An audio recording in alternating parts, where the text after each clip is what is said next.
दोस्तों, आज हम मेले गए थे घूमने। ये देखिए, हमने हेलीकॉप्टर खरीदा।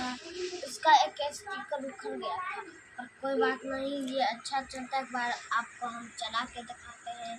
बोले कहाँ पे मेला देखने गए थे, गोरी देखिए कितना मस्त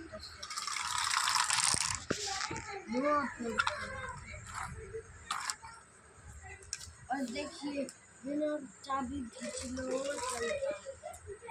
आप लोगों को ये खिलौना अच्छा लगा हो तो लाइक और सब्सक्राइब करना। Bye bye.